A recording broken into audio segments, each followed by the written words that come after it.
কক্সবাজারের টেকনাফে marine drive সড়কের পাশেই টানা জালে ধরা পড়েছে বিপুল পরিমাণ মাছ। প্রতিদিনই এখান থেকে বাজারে যাচ্ছে কোটি টাকার মাছ। ঢেউয়ের শব্দ আর জেলেদের হকডাকে মুখর টেকনাফ সৈকত।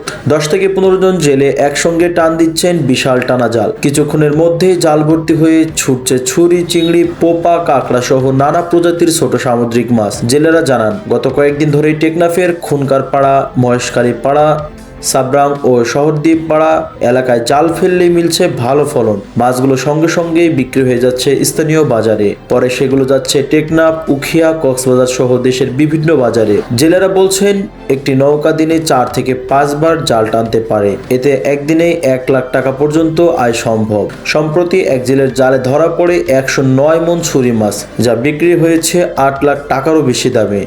তবে জেলেরা আরও জানান, একদিকে মাছ ধরা বাড়লেও অন্যদিকে অনেক এলাকায় এখনো মাছ না থাকায় 5 থেকে 6 হাজার জেলে কর্মহীন অবস্থায় রয়েছেন। সব মিলিয়ে টেকনাফ উপকূলে এখন টানা জালের মাছ ঘিরে ব্যস্ত সময় পার করছেন জেলে ও ব্যবসায়ীরা।